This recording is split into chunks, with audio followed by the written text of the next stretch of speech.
వీరభద్రం, రఘునాథ్ అనే ఇద్దరు ప్రాణ స్నేహితులు ఉంటారు. వీరభద్రం భార్య జానకమ్మ, కొడుకు సురేష్తో కలిసి ఒక ఊరిలో ఉంటాడు. పక్క ఊరిలో రఘునాథ్, అతని భార్య శారద, కూతురు అంజలితో కలిసి ఉంటారు. రఘునాథ్ వ్యాపారస్తుడు, వీరభద్రమేమో రైతు. రెండు కుటుంబాలు ఏదో ఒక సందర్భంలో కలుసుకొని సంతోషంగా గడుపుతూ ఉంటారు. ఇలా రోజులు గడుస్తూ ఉంటాయి. అనుకోకుండా ఒకరోజు వీరభద్రం రఘునాథ్ ఇంటికి వస్తాడు. రారా వీరభద్రం, అంతా బాగున్నారా, ఏంటి విశేషం, రా కూర్చో అని రఘునాథ్ కుశల ప్రశ్నలు వేస్తూ ఉంటాడు. అప్పుడే అక్కడికి వచ్చిన రఘునాథ్ భార్య శారద ఇలా అంటుంది. వదిన్ని సురేష్ను కూడా తీసుకురాకపోయారా అన్నయ్య గారు? మీరు మాట్లాడుకుంటూ ఉండండి, నేను వెళ్ళి టీ తీసుకొస్తాను అని చెప్పి అక్కడి నుంచి వెళ్ళిపోతుంది. వీరభద్రం మాత్రం దిగాలుగా కూర్చొని ఉంటాడు. ఏమీ మాట్లాడకుండా ఉంటాడు. అప్పుడు రఘునాథ్, ఏమైందిరా వీరభద్రం, అలా ఉన్నావు, ఏమీ మాట్లాడకుండా ఉన్నావేంటి, ఏమైనా సమస్య అని అడుగుతాడు. అదేరా, ఈ సంవత్సరం వ్యవసాయంలో బాగా నష్టం వచ్చింది. చాలా చోట్ల అప్పు తీసుకొచ్చి పెట్టుబడి పెట్టాను. చాలా పెద్ద మొత్తంలో నష్టం వచ్చింది. ఏం చేయాలో తోచడం లేదురా అని అంటాడు. అయ్యో అలాగా, బాధపడకురా. వ్యవసాయమైనా వ్యాపారమైనా అప్పుడప్పుడు ఇట్ట నష్టాలు తప్పవు. దీని గురించి ఎక్కువగా ఆలోచించుకు అని అంటాడు రఘునాథ్. అప్పుడు వీరభద్రం, అలా కాదురా, నేను అప్పు తెచ్చిన దగ్గర తిరిగి ఇవ్వాలి. అందుకే నువ్వేమనుకోకపోతే నా పొలం పత్రాలు పెట్టుకొని కొంచెం అప్పు ఇవ్వగలవా అని అంటాడు. ఆ మాటకి రఘునాథ్, ఇంతేనరా, ఇంతేనా నువ్వు నన్ను అర్థం చేసుకుంది? నేను నీకు డబ్బులు ఇవ్వడానికి నీ పొలం పత్రాలు నాకు ఇవ్వాలా చెప్పు? ఈ సమస్య తీరడానికి నీకెంత డబ్బు కావాలో చెప్పు, నేను ఇస్తాను. అంతేగాని పరాయి వాళ్ళలాగా పత్రాలు పెడతాను మాత్రం అనమాకు అని అంటాడు. అప్పుడు వీరభద్రం, అయ్యో వద్దురా, నీ స్నేహాన్ని అడ్డుపెట్టుకొని నీ దగ్గర డబ్బులు తీసుకొని మళ్ళీ నేను నీకు రేపు తీర్చే పరిస్థితి లేకపోతే మనిద్దరి మధ్య స్నేహం చెడిపోతుంది అని అంటాడు.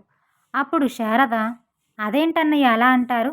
ఒకరికి కష్టం వస్తే మరొకరు సహాయం చేయకపోతే ఎలా చెప్పండి అనేసరికి రఘునాథ్, బాగా చెప్పావు శారద అని, ఇంకేం మాట్లాడికి వీరభద్రం, నువ్వు నేను చెప్పినట్టు విను, డబ్బు తీసుకెళ్ళి నీ అప్పంతా తీర్చేయి అని చెప్పి రఘునాథ్ లోపలికి వెళ్ళి డబ్బు తీసుకొచ్చి వీరభద్రం చేతిలో పెడతాడు. అప్పుడు వీరభద్రం, ఆపదలో ఆదుకున్నావు, నీ రుణం ఎలా తీర్చుకోవాలిరా? ఇయ్యాల రేపు తోడబుట్టిన వాళ్ళే ఆదుకోవట్లేదు, అలాంటిది నన్ను నమ్మి ఇంత డబ్బు చేతిలో పెట్టావు. నీలాంటి స్నేహితుడు దొరకటం నిజంగా నా అదృష్టం అని చెప్పి వీరభద్రం డబ్బులు తీసుకొని అక్కడి నుంచి ఇంటికి వెళ్ళిపోతాడు. జరిగిన విషయమంతా వీరభద్రం భార్య జానకమ్మకి చెప్తాడు. అప్పుడు జానకమ్మ, నిజంగా రఘునాథ్ అనేది చాలా మంచి మనసండి. మీ స్నేహం చాలా గొప్పది. ఈ సమస్య నుంచి ఎలా బయటపడాలా అని చాలా బాధపడ్డా. సమయానికి అన్నయ్య దేవుళ్ళ ఆదుకున్నాడు. సమస్యలన్నీ చక్కబడ్డాక త్వరలోనే అన్నయ్య అప్పు తీర్చాలండి మనం. నాకొకటి అనిపిస్తుందండి, ఎప్పటికైనా అంజలిని మన ఇంటి కోడల్ని చేసుకోవాలి. అదే నా ఆశ. అప్పుడు మన ఇరు కుటుంబాల మధ్య బంధం ఎప్పుడు ఇలాగే ఉండిపోతుంది అని అంటుంది. అప్పుడు వీరభద్రం, అది నిజమే అనుకో జానకమ్మ, కానీ వాళ్ళు మనకన్నా స్థితిమంతులు. వాళ్ళ ఉద్దేశం ఏంటో మనకి తెలియదు కదా. సరే చూద్దాం ఏం జరుగుతుందో అని మాట్లాడుకుంటారు. ఇలా కొద్ది రోజులు గడిచిపోతాయి. వీరభద్రం తన సమస్యలన్నీ తీరాక అప్పు తీర్చడానికి రఘునాథ్ ఇంటికి వెళ్తాడు. డబ్బు ఇవ్వబోతాడు. అప్పుడే రఘునాథ్ భార్య శారద ఇలా అంటుంది. ఏవండి, ఒకసారి ఇలా రండి అని రఘునాథ్ని లోపలికి పిలుస్తుంది. ఏవండి, ఆ డబ్బు తీసుకోకండి మీరు. ఆ డబ్బుకి ఇంకొంత డబ్బు జమ చేసి అన్నయ్యకి ఇవ్వండి. ఏదో చిన్నపాటి వ్యాపారం మొదలు పెట్టమని చెప్పండి. ఆ వ్యవసాయం మీద ఏం సంపాదిస్తారో చెప్పండి మీరే. సురేష్ కూడా మంచి చదువులు చెప్పించాలి కదా అని అంటుంది. మంచి ఆలోచన శారద, ఇలా చేస్తే వాడొక మంచి స్థాయికి వస్తాడు.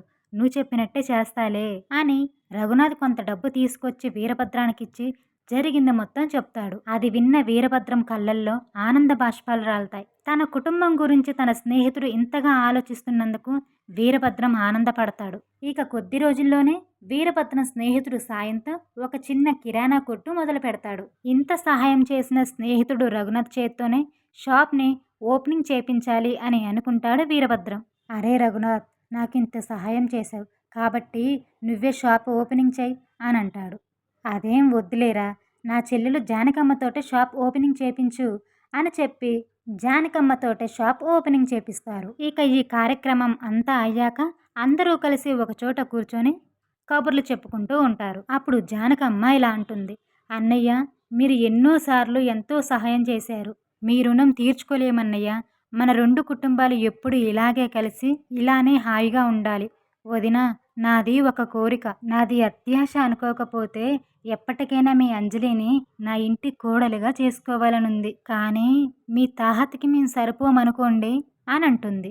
అప్పుడు శారద, అయ్యో వదిన, అత్యాశ అని ఎందుకంటావు? ఆస్తిపాస్తులేముంది? తెలియని వారింటికి కోడలుగా పంపే కన్నా ప్రాణ స్నేహితులైన మీ ఇంటికి కోడలుగా పంపడం మాకు ఆనందమే కదా అనంటుంది. అప్పుడు రఘునాథ్, అవునరా వీరభద్రం, స్నేహితులం కాస్త వియంకులం అయిపోవచ్చు అని మాట్లాడుకొని అందరూ నవ్వుకుంటారు. ఇక ఆ రోజు నుంచి సురేష్, అంజలి అంటే ఒకరంటే ఒకరికి ఇష్టంలా ఉంటారు. ఇలా కొన్ని సంవత్సరాలు గడిచిపోతాయి. ఒకరోజు రఘునాథ్ వ్యాపార నిమిత్తం వేరే ఊరు వెళ్తూ ఉంటే యాక్సిడెంట్ జరిగి అక్కడికక్కడే మరణిస్తాడు. రఘునాథ్ చనిపోవడంతో శారద, అంజలితో పాటు వీరభద్రం కుటుంబం కూడా శోకసంద్రంలో మునిగిపోతారు. అప్పుడు వీరభద్రం, అమ్మా చెల్లెమ్మ, మీరేం బాధపడమాకండి. ఈ అన్నయ్య మీకు ఎప్పుడూ తోడుగా ఉంటాడు. మీకే అవసరం వచ్చినా మేమున్నామని మర్చిపోవద్దమ్మా అని చెప్పేసి అక్కడి నుంచి వెళ్ళిపోతారు వీరభద్రం, జానకమ్మ. కొద్ది రోజులు గడుస్తాయి. రఘునాథ్ చనిపోవడంతో నెమ్మదిగా వ్యాపారంలో నష్టమొచ్చి ఆస్తులు కాస్త కరిగిపోతూ ఉంటాయి. మరోవైపు వీరభద్రం వ్యాపారం, ఆర్థిక పరిస్థితి మెరుగుపడుతుంది. అప్పుడప్పుడు స్నేహితుల మీద ప్రేమతో వీరభద్రం, జానకమ్మ రఘునాథ్ ఇంటికి వెళ్ళి వస్తూ ఉంటారు. వాళ్ళ క్షేమ సమాచారాలు తెలుసుకుంటూ ఉంటారు. ఒకరోజు ఎప్పటిలాగానే వీరభద్రం శారద ఇంటికి వస్తాడు. అమ్మా శారద, ఇక్కడ మీ పరిస్థితి ఏమీ బాగున్నట్టు లేదు. నువ్వు, అంజలి కలిసి మా ఇంటికి వచ్చేయండి, అందరం కలిసే ఉందాం అని అంటాడు. అప్పుడు శారద, వద్దన్నయ్య, మీరంత మాట అన్నారు, అదే చాలు. ఆయన జ్ఞాపకాలతో ఇక్కడే ఉండాలనుకుంటున్నాం. మాకు వచ్చిన ఇబ్బంది ఏం లేదులే అన్నయ్య అని శారద కూడా చెప్పడంతో వీరభద్రం అక్కడి నుంచి బాధగా వెళ్ళిపోతాడు. ఇలా కొన్ని రోజులు గడిచిపోతాయి. రోజులు గడుస్తున్న కొద్దీ వీరభద్రం, జానకమ్మ ధనవంతులుగా మారిపోతారు. దానితో పాటు జానకమ్మకి గర్వం కూడా బాగా పెరుగుతుంది. ఒకరోజు వీరభద్రం ఇలా అంటాడు, జానకమ్మ, శారద వాళ్ళని చూసొద్దాం, బయలుదేరు. జానకమ్మకి వెళ్ళడం ఇష్టం లేక, ఈసారి మీరు వెళ్ళిరండి, ఇంకోసారి నేను వస్తానులే అని అంటుంది. ఇలా ప్రతిసారి వీరభద్రం రఘునాథ్ ఇంటికి వెళ్ళాలి అన్నప్పుడల్లా ఏదో ఒక సాకు చెప్పి జానకమ్మ తప్పించుకుంటూ ఉంటుంది. అలా కొన్ని సంవత్సరాలు గడుస్తాయి. అంజలి, సురేష్ ఇద్దరూ పెరిగి పెద్దవాళ్ళు అవుతారు. సురేష్కి మంచి కంపెనీలో జాబ్ వస్తుంది. ఒకరోజు వీరభద్రం జానకమ్మతోటి ఇలా అంటాడు, జానకమ్మ, సురేష్ చదువు పూర్తయ్యి మంచి ఉద్యోగంలో స్థిరపడ్డాడు కదా, ఇక వాడు పెళ్లి చేస్తే మన బాధ్యత తీరుతుంది అని అంటాడు. అప్పుడు జానకమ్మ, అప్పుడే వాడికి పెళ్ళెందుకండి, అయినా మన హోదాకి స్థాయికి తగ్గట్టు అమ్మాయి దొరకాలి కదా, అప్పుడు చేద్దాంలే అని అంటుంది. అదేంటి అలా మాట్లాడుతున్నావు కొత్తగా, వేరే అమ్మాయిని చూడటం ఏంటి, మనం ఇదివరకే అనుకున్నాం కదా అంజలి మన ఇంటి కోడలని అని అంటాడు. అప్పుడు జానకమ్మ, అది ఒకప్పుడు, ఇప్పుడు కాదు, అయినా వాళ్ళ స్థాయి ఏంటి, మన స్థాయి ఏంటి అని జానకమ్మ గర్వంతో మాట్లాడుతుంది. అలా మాట్లాడుతున్నావేంటి జానకమ్మ, మర్చిపోయావా, నా స్నేహితుడు ఆ రోజు సహాయం చేయబట్టి ఇప్పుడు మనం ఈ పరిస్థితుల్లో ఉన్నాం, లేకపోతే మన పరిస్థితి ఏమై ఉండేదో ఒకసారి ఆలోచించు. ఆ రోజు నీ నోటితో నువ్వే అడిగావు అంజలిని నా కోడల్ని చేసుకుంటానని అని కోపంగా అంటాడు వీరభద్రం. చాలేండి చెప్పారు, ఎన్నో అనుకుంటాం, అన్నీ జరుగుతాయా? నా చేత్తో వ్యాపారం ప్రారంభించాను, ఏదో నా అదృష్టం బాగుండి మీకు కలిసి వచ్చింది, అంతేగాని సహాయం చేసినంత మాత్రాన ధనవంతరం అయిపోతామా ఏంటి అని అంటుంది. నువ్వేమైనా అనుకోగాని అంజలినే మన ఇంటి కోడలు, అబ్బాయికి కూడా అంజలి అంటేనే ఇష్టం. త్వరలోనే నీకు ఇష్టమున్నా లేకపోయినా వాళ్ళ పెళ్లి జరిపిస్తాను, నా స్నేహితుడికి ఇచ్చిన మాట నిలబెట్టుకుంటాను అని వీరభద్రం చెప్పేసి అక్కడి నుంచి కోపంగా వెళ్ళిపోతాడు. అదంతా విన్న జానకమ్మ ఈ పెళ్లిని ఎలా తప్పించాలా అని ఆలోచిస్తూ ఉంటుంది. మరునాడు జానకమ్మ స్నేహితురాలు ఉమాదేవి జానకమ్మని కలుద్దామని ఇంటికి వస్తుంది. రా ఉమాదేవి, ఇలా తలుచుకుంటున్నానో లేదో అలా వచ్చేసావు, రా కూర్చో అని అంటుంది. ఏమిటో విషయం, నాతో ఏమైనా పనుందా అని అంటుంది ఉమాదేవి. అప్పుడు జానకమ్మ, నీకు తెలియందేముంది, నాకేమో నా హోదాకి తగ్గ కోడల్ని తెచ్చుకోవాలని ఉంది, మీ అన్నయ్య గారేమో స్నేహితుడు కూతుర్నే కోడలుగా తెచ్చుకోవాలని పట్టుబట్టి కూర్చున్నాడు. ఏం చెయ్యాలో అర్థం కావట్లేదు. వాళ్ళు గట్టిగా నిర్ణయం తీసుకునే లోపే నాకిష్టమైన కోడల్ని వెతికి వాళ్ళని ఎలాగైనా ఒప్పించి సురేష్కి ఇచ్చి పెళ్లి చేద్దాం అనుకుంటున్నా. దీనికైతే నీ సహాయం కావాలి. అందుకే మీ బంధువుల్లో చాలా బాగా ధనవంతులున్నారు గదా! ఒక మంచి సంబంధం కుదిరిస్తావని నీకు ఫోన్ చేద్దామనుకుంటున్నాను. ఇదిగో ఇంతలో నువ్వే వచ్చావు" అనంటుంది. అలాగా? దాందేముంది? ఎలాగో నేను మా బంధువుల ఫంక్షన్‌కి వెళ్తున్నాను. మంచి సంబంధం తీసుకొనొస్తానులే. నువ్వేమీ కంగారు పడమాకు అని ఉమాదేవి చెప్పేసి అక్కడి నుంచి వెళ్ళిపోతుంది. ఎలాగైనా సురేష్‌కి అంజలినే ఇచ్చి పెళ్లి చేద్దామని వీరభద్రం, ధనవంతుల పిల్లనే కోడలుగా తెచ్చుకుందామని జానకమ్మ ఇద్దరూ ఆలోచిస్తూ ఉన్నారు. జానకమ్మ తన మనసులో ఎలాగో ఉమాదేవి మంచి సంబంధం చూస్తానంటుంది. ఈలోగా వీళ్ళని ఎలాగ ఒప్పించేది అని అనుకుంటుంది. ఇలా ఒకరోజు సురేష్ ఆఫీస్ నుంచి రాగానే పెళ్లి ప్రస్తావన తీసుకొస్తుంది జానకమ్మ. అప్పుడు సురేష్, నీ ఇష్టమమ్మా, మంచి ముహూర్తం చూసి శారదా అత్తయ్య వాళ్ళకి కబురు పంపించండి.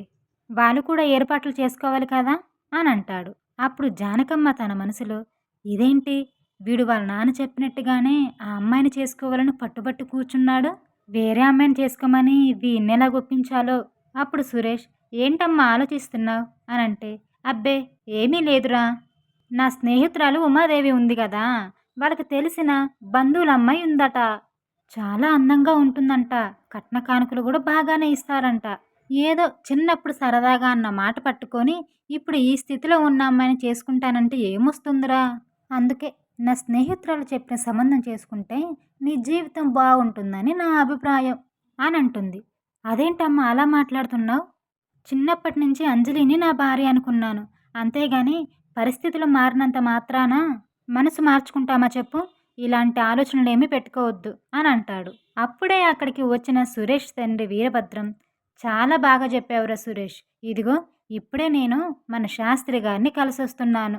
ఒక 15 రోజుల్లోనే మీ పెళ్ళికి ఒక మంచి ముహూర్తం ఉందని చెప్పారు అని అంటాడు. అప్పుడు జానకమ్మ తన మనసులో, అమ్మో, తండ్రి కొడుకులిద్దరూ ఒకే మాట మీద ఉన్నారు. నేనింకా వ్యతిరేకిస్తే వాళ్ళ దృష్టిలో నేను చెడ్డదాన్నయిపోతాను. పెళ్ళైతే కానీ అది ఎలాగ ఈ ఇంట్లో కోడలుగా అడుగు పెడుతుందో నేను చూస్తాను అని అనుకొని పైకి మాత్రం, ఓ అవునా, మీరిద్దరూ అంత గట్టిగా నిర్ణయం తీసుకుంటే నాకు మాత్రం ఏం అభ్యంతరం ఉంటుంది చెప్పండి. ఇక మీ ఇష్టమే నా ఇష్టం అని మాట్లాడుకుంటారు. ఇక ఆ మరునాడే వీరభద్రం పెళ్లి విషయం మాట్లాడటానికి శారద ఇంటికి వెళ్తాడు. అమ్మా శారద, ఎలాగో అంజలికి కూడా చదువు పూర్తయిపోయింది కదా, అందుకే అంజలి సురేష్ పెళ్లి విషయం మాట్లాడదామని వచ్చాను. మీకు అభ్యంతరం లేకపోతే ఈ 15 రోజుల్లోనే మంచి ముహూర్తం ఉందని మన శాస్త్రి గారు చెప్పారమ్మా. పెళ్లి ఏర్పాటు విషయంలో మీరేం కంగారు పడనక్కర్లేదు. ఇరువైపుల దగ్గర నుంచి అన్నీ నేనే చూసుకుంటాను. ఏమంటావమ్మా అని అడుగుతాడు. అప్పుడు శారద ఏడుస్తూ, ఆస్తులు పోయాక బంధువులు పట్టించుకోకపోయినా ఆయన పోయినప్పటి నుంచి తోడబుట్టిన వాడిలా చూస్తూ వచ్చావన్నయ్య. ఇప్పుడు పెళ్లి బాధ్యత అంతా కూడా నువ్వే చూసుకుంటానంటున్నావు. ఇంతకంటే నాకేం కావాలి చెప్పండి? మీ ఇష్టం. మీరు ఎలా అంటే అలానే చెయ్యండి అన్నయ్య అని అంటుంది. ఇక ఈ పెళ్లి విషయం మాట్లాడుతుండడం విని అంజలి కళ్ళల్లో ఎక్కలేని ఆనందం కలుగుతుంది. అనుకున్నట్టుగానే మంచి ముహూర్తం చూసుకొని పెళ్లి ఏర్పాట్లు చేస్తారు. కళ్యాణ మండపం బంధువులతో బాజా భజంత్రీలతో హడావిడిగా ఉంటుంది. ఈలోగా జానకమ్మ స్నేహితురాలైన ఉమాదేవి హడావిడిగా ఆయాసపడుకుంటూ వస్తుంది. చిన్నగా జానకమ్మ దగ్గరికి వెళ్ళి, జానకమ్మా, జానకమ్మా, ఏంటి ఇలా చేశావు? ఈ పెళ్లి హడావిడేంటి? నువ్వు నాకు ఏం చెప్పావు? ఏం చేస్తున్నావు? అప్పుడు జానకమ్మ, ఏం చేయమంటావే, తండ్రి కొడుకులిద్దరూ నా నోరు మోయించారు. ఇక తప్పనిసరి ఈ పెళ్లికి ఒప్పుకోవాల్సి వచ్చింది. నీకు కబురు చేద్దామంటేనేమో నీ ఫోన్ కలవలేదు అని అంటుంది. అయ్యో, నేను వెళ్ళిన పల్లెటూరులో కొన్ని చోట్ల సిగ్నల్స్ అసలు లేవు. నువ్వు చెప్పావు కదా అని మంచి స్థితిమంతుల సంబంధం వెతికి వెతికి పట్టుకొచ్చాను. తీరా ఇక్కడ చూస్తేనేమో నీ కొడుక్కి పెళ్లి జరిగిపోతుంది అని అంటుంది ఆమె స్నేహితురాలు. అప్పుడు జానకమ్మ, ఇప్పుడు నేను ఏమీ చేయలేని పరిస్థితి, కానీ నీ సహాయం ఉంటే పెళ్లి తర్వాత అయినా సరే దాన్ని వదిలించుకొని నాకు నచ్చిన సంబంధం చేసేద్దాం, ఏమంటావు అని అంటుంది. అప్పుడు ఉమాదేవి, నీ ఆలోచన బాగానే ఉంది. ఏం చేస్తాను, నువ్వు ఫ్రెండు కదా, తప్పుతుందా ఏంటి? ఏం చేయమంటావో చెప్పు అని అంటుంది. అప్పుడు జానకమ్మ ఉమాదేవి చెవిలో ఒక విషయం చెప్తుంది. దాందేముందులే, చేసేద్దాం అని మాట్లాడుకుంటారు. ఇక పెళ్లి తంతు ఘనంగా ఏ లోటు లేకుండా వీరభద్రం దగ్గరుండి మరీ జరిపిస్తాడు. ఇక పెళ్ళైన తర్వాత బంధువులందరూ వెళ్ళిపోతారు. పెళ్ళికూతురు పెళ్ళికొడుకు శారద వీరభద్రం ఉమాదేవిలతో పాటు అందరూ కలిసి అప్పగింతల కార్యక్రమాలు జరిపిస్తారు. ఇక ఇంటికి బయలుదేరదామని ముందుగా అమ్మాయి అబ్బాయి కళ్యాణ మండపం నుంచి అడుగు బయటపెట్టే సమయానికి వాళ్ళకి ఎదురుగా ఒక నల్ల పిల్లి ఎదురవుతుంది. ఒక్కసారిగా అందరూ షాక్ అవుతారు. అప్పుడు జానకమ్మ, అయ్యో అయ్యో పాడు పిల్లి, ఇప్పుడే ఎదురుపడాలా? శుభమా అని కోడల్ని ఇంటికి తీసుకెళ్తుంటే అపశకునం జరిగింది అని అంటుంది. అప్పుడు వీరభద్రం, అనుకోకుండా జరిగిన దానికి మనమేం చేస్తాం చెప్పు, అదేం పట్టించుకోకు, పదండి వెళ్దాం అని అంటాడు. అప్పుడు ఉమాదేవి, ఎందుకైనా మంచిదన్నయ్య గారు, ఒకసారి ఆ పంతులు గారిని ఏమైనా సలహా అడుగుదాం. ముందుగానే ఆ మండపంలో ఉన్న పంతులు గారికి డబ్బిచ్చి తను చెప్పినట్టుగా చెప్పమంటుంది ఉమాదేవి. ఇక అక్కడే ఉన్న పంతులు గారిని పిలిచి పరిష్కారం అడుగుతారు. అప్పుడు ఆయన, అయ్యో పెళ్ళి ఎదురుపడితే అపశకనమే మరి. పెళ్ళైన మొదటిసారి అమ్మాయేమో అత్తగారింట్లో అడుగు పెట్టబోతోంది. ఎందుకైనా మంచిది ఈసారి అమ్మాయిని వాళ్ళ పుట్టింట్లో ఉంచి ఏదైనా మంచి రోజు చూసుకొని అమ్మాయిని అత్తగారింటికి తీసుకురండి అని చెప్తాడు. పంతులు అలా చెప్పగానే అందరూ ఒకసారి ఆలోచించి, సరే మరి తప్పేదేముంది అలానే చేద్దామని మాట్లాడుకుంటారు. ఎవరింటికి వాళ్ళు వెళ్ళిపోవడానికి బయలుదేరుతూ ఉంటారు. అప్పుడు జానకమ్మ, వదినా, మనసులో ఏం భయం పెట్టుకోమాకండి.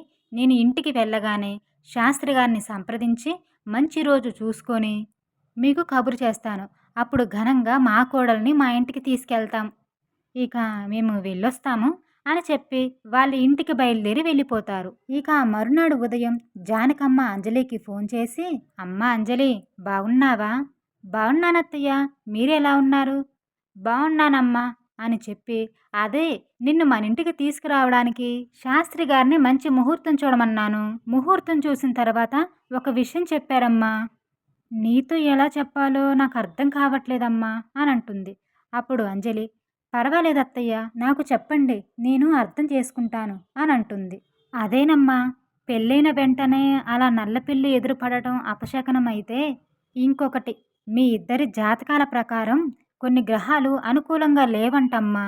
అందుకే 3 నెలల వరకు మీ ఇద్దరి పేరు మీద మంచి ముహూర్తమే లేదని చెప్పారు. ఇంకో విషయం, మీరిద్దరు ఎక్కువగా మాట్లాడుకున్నా కూడా లేనిపోని మనస్పర్ధలు వస్తాయంట. కానీ ఈ విషయం సురేష్తో గానీ మీ మావయ్యతో గానీ చెప్తే నీదంతా చాగస్తామంటూ కొట్టి పారేస్తారమ్మా. నా మాట వినరు, నిన్నిక్కడికి తీసుకురావాలని అనుకుంటారు. నువ్వే చెప్పంజలి, మంచి ముహూర్తంలో నువ్వు మా ఇంట్లో అడుగు పెడితే మీ ఇద్దరి జీవితం బాగుండాలని నా ఆశ. ఏదో ఒకటి చెప్పి సురేష్ని నువ్వే ఒప్పించాలమ్మా అని అంటోంది. అప్పుడు అంజలి మనసులో, ఏమిటి ఇలా జరిగింది? అయినా అత్తయ్య మా మంచికే కదా చెప్తున్నారు, ఏదో ఒకటి చెప్పి సురేష్ని ఒప్పించాలి అనుకొని, సరే అత్తయ్య, ఆయనతో నేను మాట్లాడతాలేండి, మీరేం కంగారు పడొద్దు అని అంటుంది. అమ్మయ్య, ఇప్పుడు నాకు కంగారు తగ్గింది. నాకు మాత్రం తొందరగా నువ్వు నా ఇంటికి రావాలని ఉండదా చెప్పు? కానీ పరిస్థితులు అలా వచ్చాయి, అర్థం చేసుకో అమ్మా. ఉంటాను మరి అని మాట్లాడుకుంటారు. ఇక ఆ రోజు సాయంత్రం భోజనాలయ్యాక సురేష్ వీరభద్రం కూర్చొని ఉంటారు. అప్పుడే అక్కడికి జానకమ్మ వస్తుంది. ఏవండి, శాస్త్రి గారిని కోడల్ని మన ఇంటికి తీసుకురావడానికి ముహూర్తం అడిగాను. ఈ 2 రోజుల్లో ఎప్పుడైనా తీసుకురావచ్చని చెప్పారు. మరి మీరేమంటారు అని అంటోంది. అప్పుడు వీరభద్రం, ఓ అలాగా, సరేలే, అయితే రేపే తీసుకొని వచ్చేద్దాం. సురేష్, కోడలికి ఒకసారి ఫోన్ చేసి చెప్పు రేపే వస్తున్నామని అని వీరభద్రం చెప్పేసి అక్కడి నుంచి వెళ్ళిపోతాడు. ఇక సురేష్ అంజలికి ఫోన్ చేసి, హలో అంజలి, ఏం చేస్తున్నావు? నిన్ను మన ఇంటికి తీసుకురావడానికి రేపే వస్తున్నాం మేము, రెడీగా ఉండు అని అంటాడు. అప్పుడు అంజలి తన మనసులో, అదేంటి అత్తయ్య గారు అన్నట్టు నిజంగానే శాస్త్రి గారు చెప్పిన మాట కొట్టి పారేస్తున్నారు అనుకొని సురేష్తో మాత్రం, నేను ఇప్పుడే మన ఇంటికి రావాలనుకోవట్లేదండి. ఉన్న పలంగా అమ్మని ఒంటరిగా వదిలి నేను అక్కడికి రాలేను. నేను ఒక 3 నెలలు ఆగి వస్తానండి, మీరేమనుకోకండి అని అంజలి ఫోన్ పెట్టేస్తుంది. ఆ మాటలకి సురేష్ షాక్ అవుతాడు. ఏంటి అంజలి ఇలా మాట్లాడుతుంది అని అనుకుంటాడు. ఏమిట్రా సురేష్, అమ్మాయికి చెప్పావా? ఏమంది మరి అని ఏమీ ఎరుగనట్టే జానకమ్మ మాట్లాడుతుంది. చెప్పానమ్మా, కానీ తనకి వాళ్ళ అమ్మను వదిలి 3 నెలల వరకు రావాలని లేదంట. తను ఏం మాట్లాడుతుందో నాకు అర్థం కావట్లేదు అని అంటాడు. అప్పుడు జానకమ్మ, పోనీలేరా, మీ మామయ్య పోయినప్పటి నుండి తల్లి కూతురు ఇద్దరు కలిసే ఉన్నారు. పాపం ఒక్కసారిగా తల్లిని వదిలి రావాలంటే కొంచెం కష్టంగానే ఉంటుందిలే. అయినా 3 నెలలు ఎంతసేపు చెప్పు గిర్రున తిరిగిపోతాయి అని అంటుంది. ఇలా రోజులు గడిచిపోతూ ఉంటాయి.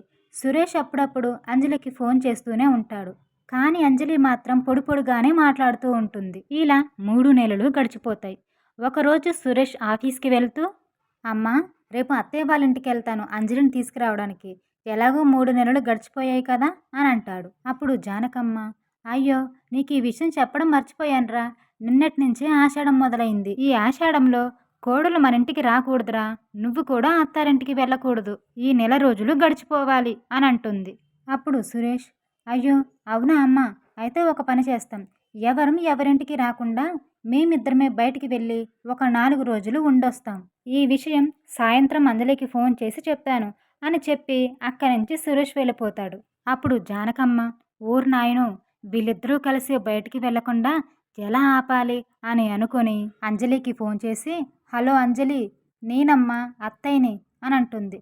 చెప్పండి అత్తయ్య, బాగున్నారా అని అడుగుతుంది అంజలి. ఏం బాగుండడంలే అమ్మా, మీకు పెళ్ళైందన్న మాటే కానీ నిన్ను మా ఇంటికి తీసుకొద్దామంటే అన్నీ అడ్డంకులే. జాతకాలు బాగోలేక 3 నెలలు గడిచిపోతే ఇప్పుడేమో ఆషాఢం. మీకు ఏ ముచ్చట లేకుండా పోయింది. అదే నా బాధ. ఇప్పుడేమో ఇంకొక సమస్య అని అంటుంది. ఏమిటత్తయ్య అని అంజలి అడిగితే, ఏముందమ్మా, ఆషాఢంలో ఎక్కడ వాళ్ళు అక్కడే ఉండాలి. మీరు కలవకూడదంటే సురేష్ ఏమో వినట్లేదమ్మా. నిన్ను తీసుకొని ఎక్కడికైనా బయటికి 4 రోజులు వెళ్ళొస్తానని పట్టుపట్టాడు. నీకు తెలియందేముంది, శాస్త్ర ప్రకారం జరగాల్సిన కార్యక్రమం జరగలేదు. ఈ విషయం అబ్బాయితో ఎలా చెప్పగలను నేను? నువ్వే ఏదో ఒకటి చెప్పి మీరు బయటికి వెళ్లకుండా చూడమ్మా అని అంటుంది. సరే అత్తయ్య అని చెప్పి అంజలి ఫోన్ పెట్టేస్తుంది. ఇక ఆ రోజు సాయంత్రం సంతోషంగా సురేష్ అంజలికి ఫోన్ చేస్తాడు. అంజలి, రేపు నేను మీ ఇంటికి వస్తున్నాను. లోపలికి రాన్లే, నువ్వే బ్యాగ్ సర్దుకొని రెడీగా ఉండు. అంతే, నువ్వింకేం మాట్లాడొద్దు అని చెప్పి సురేష్ ఫోన్ పెట్టేస్తాడు. మరునాడు ఉదయమే సురేష్ అంజలి దగ్గరికి వెళ్తాడు. అంజలి గుమ్మం దగ్గర నిలబడి ఉంటుంది. ఓ, రెడీగానే ఉన్నావా? సరే పద వెళ్దాం అని అంటాడు సురేష్. అప్పుడు అంజలి, అది నేను మీతో రావడం లేదండి. ఇప్పటి వరకు నేను మీ భార్యగా మీ ఇంట్లో అడుగు పెట్టలేదు. పైగా శాంతి ముహూర్తం కూడా కాలేదట. అలాంటప్పుడు నేను మీతోటి ఎక్కడికి రాలేనండి. ఈ ఒక్క నెల ఆషాఢమాసం కాగానే వచ్చేస్తాను అని అంటుంది. అప్పుడు సురేష్ కోపంగా, ఏంటంజలి, ప్రతిసారి ఏదో ఒక సాకు చెప్తున్నావు? అసలు నేనంటే నీకు ఇష్టం ఉన్నట్టు అనిపించట్లేదు. నా మీద నీకు అంత నమ్మకం లేదా? ఇక ఎప్పటికీ మీ ఇంట్లోనే ఉండైతే మా ఇంటికి రాకు అని చెప్పి సురేష్ కోపంగా అక్కడి నుంచి వెళ్ళిపోతాడు. ఇదంతా గమనించిన శారద అంజలిని నిలదీస్తుంది. కానీ అంజలి మాత్రం ఏమీ మాట్లాడకుండా అక్కడి నుంచి వెళ్ళిపోతుంది. ఇక ఇంటికి వెళ్ళిన సురేష్ కోపంగా ఉండడం చూసి జానకమ్మ ఇలా అంటుంది. ఏమైంది సురేష్, అలా ఉన్నావు? టీ తీసుకురానా? అప్పుడే వచ్చేసావు? బయటికి వెళ్తానన్నారు కదా అని అంటుంది. నాకేం వద్దమ్మా, అసలు అంజలి ఏం మాట్లాడుతుందో నాకు అర్థం కావట్లేదు. ఎప్పుడు రమ్మన్నా ఏదో ఒక సాకు చెప్తుంది అని అంటే జానకమ్మ, అవునా, నిజంగా అసలు ఆ పిల్లకి నువ్వంటే ఇష్టం ఉందో లేదో, లేక వాళ్ళ అమ్మ నాన్న మాట ఇచ్చారని పెళ్లి చేసుకుందో అని లేనిపోని మాటలన్నీ చెప్పి సురేష్కి ఇంకా అనుమానం కలిగిస్తుంది. ఇక అక్కడేమో జరిగిందంతా తలుచుకొని బాధపడుతూ దగ్గరే ఉన్న అమ్మవారి గుడికి వెళ్ళి ఏడుస్తూ ఉంటుంది అంజలి. ఏమిటి తల్లి నా పరిస్థితి, ఇరకాటంలో పడేశావు. అత్తయ్యని చూస్తే అలా, ఈయన్ని చూస్తేనేమో ఇలా, ఎటూ చెప్పుకోలేని పరిస్థితి. నువ్వే నాకు ఒక దారి చూపించు తల్లి అని వేడుకొని వెళ్ళబోతూ ఉంటే అక్కడ శాస్త్రి గారు కనిపిస్తారు. ఒక్కసారిగా అంజలి పరిగెత్తుకుంటూ వెళ్ళి శాస్త్రి గారికి నమస్కరిస్తుంది. అప్పుడు శాస్త్రి గారు, నువ్వు జానకమ్మ కోడలివి అంజలివి కదూ, బాగున్నావా అమ్మా? ఎలా ఉంది కొత్త కాపురం? అంతా క్షేమమే కదూ అని అంటాడు. ఆ మాటలు విన్న అంజలికి ఏమీ అర్థం కాదు. అయోమయంగా శాస్త్రి గారి వైపే చూస్తూ ఉంటుంది. ఏమైందమ్మా, ఏమీ మాట్లాడవేంటి అని అంటాడు. శాస్త్రి గారు అలా మాట్లాడుతున్నారేంటి అని అనుకుంటూ తన అత్తగారు చెప్పిన విషయాలన్నీ చెప్తుంది అంజలి. అవునా, నీకు అలా చెప్పిందా? అయితే ఇందులో ఒక మోసం ఉందమ్మా. పెళ్లి ముహూర్తం పెట్టాక నేనసలు అందుబాటులోనే లేను. పుణ్యక్షేత్రాలకి వెళ్ళి ఇదిగో ఇప్పుడే మన అమ్మవారిని దర్శించుకుందామని వచ్చాను. ఆ మాటకి అంజలి ఒక్కసారిగా షాక్ అవుతుంది. జరిగిందంతా తలుచుకున్న తర్వాత అంజలికి అసలు విషయం అర్థమవుతుంది. శాస్త్రి గారు, నా కాపురం నిలబెట్టుకోవడానికి నాకు ఒక సహాయం చేస్తారా అంటూ అంజలి శాస్త్రి గారిని ప్రాధేయపడుతుంది. తప్పకుండా చేస్తానమ్మా. అయినా జానకమ్మ అలా చేసుండకూడదు. నీకేం సహాయం కావాలో చెప్పు, తప్పకుండా చేస్తాను అని అంటాడు. అప్పుడు అంజలి శాస్త్రి గారికి కృతజ్ఞతలు చెప్పి తను చెయ్యాలనుకున్నది చెప్తుంది. ఇక ఆ తరువాత అంజలి సురేష్కి ఫోన్ చేస్తుంది. సురేష్ కోపంగా మాట్లాడతాడు. ఏవండి, ఈ ఒక్కసారికి నేను చెప్పింది వినండి. ఇంకెప్పుడు మిమ్మల్ని ఇబ్బంది పెట్టను. మీరు అత్తయ్య గారిని మామయ్య గారిని తీసుకొని ఒక్కసారి దయచేసి అమ్మవారి గుడికి రండి. కానీ నేను చెప్పానని చెప్పకుండా వాళ్ళిద్దరిని తీసుకొని రండి. ఇక్కడికి వచ్చాక మీకు అన్ని విషయాలు అర్థమవుతాయి. ఇక కొద్దిసేపటి తరువాత సురేష్ అంజలి చెప్పిన గుడికి వాళ్ళ అమ్మని నన్ను తీసుకొని వస్తాడు. అక్కడ వాళ్ళకి కనిపించకుండా ఒక పక్కన నిల్చొని ఉంటుంది అంజలి. వాళ్ళు గుడి లోపలికి రాగానే వాళ్ళకి ఎదురుగా శాస్త్రి గారు కనిపిస్తారు. ముగ్గురు వెళ్ళి ఆయనకి నమస్కరిస్తారు. ఏమిటి జానకమ్మ గారు, బాగున్నారా? ఎలా ఉంది అబ్బాయి కొత్త కాపురం? అంతా మంచిదేగా అని శాస్త్రి గారు ఏమీ తెలియనట్టుగా అంటారు. ఇక అది విన్నాక జానకమ్మ ముందుగా కంగారు పడుతుంది. కానీ ఏం చెప్పమంటారు శాస్త్రి గారు? పెళ్ళైతే అయింది కానీ ఆ అమ్మాయి కాపురానికి ఎక్కడొచ్చింది? అబ్బాయిని వెళ్ళి రమ్మంటే ఎప్పుడూ ఏదో ఒక సాకు చెప్తుందట. అందుకు సురేష్ కూడా విసిగిపోయాడు అంటూ ఏదో చెప్పబోతూ ఉండగానే అక్కడికి అంజలి వచ్చి వాళ్ళ ఎదురుగా నిలబడుతుంది. అక్కడ అంజలిని చూసిన జానకమ్మ ఒక్కసారిగా కంగు తింటుంది. అప్పుడు శాస్త్రి గారు, అవునమ్మా, ఈ అమ్మాయేగా మీ కోడలు. ఇప్పుడు నిజం చెప్పు జానకమ్మ అని అంటాడు. ఇక అక్కడే ఉన్న వీరభద్రానికి సురేష్కి అక్కడ ఏం జరుగుతుందో ఏమీ అర్థం కాదు. ఏమైంది శాస్త్రి గారు? జానకమ్మ నిజం చెప్పడం ఏంటి? నాకేం అర్థం కావట్లేదు అని అంటాడు వీరభద్రం. ఇక శాస్త్రి గారు తనని అడ్డం పెట్టుకొని కోడల దగ్గర ఆడిన నాటకాన్నంతా బయట పెడతాడు. అది విన్న సురేష్ ఇలా అంటాడు.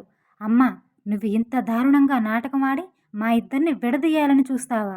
నువ్విలా చేస్తావని కల్లో కూడా అనుకోలేదు. ఛీ, నీ మీద ఉన్న గౌరవం మొత్తం పోయింది అని అంటాడు. అప్పుడు వీరభద్రం, చీచి, నువ్వసలు మనిషివేనా? ఏదో అప్పుడు అలా మాట్లాడావులే, మళ్ళీ నీ తప్పు తెలుసుకొని పెళ్లి కొప్పుకున్నావు అనుకున్నాను. కానీ నువ్వింత పని చేస్తావని నేను అనుకోలేదు అంటూ వీరభద్రం కూడా జానకమ్మని అసహించుకున్నాడు. అప్పుడు అంజలి, అయ్యో మావయ్య, అత్తయ్యని ఏమనకండి.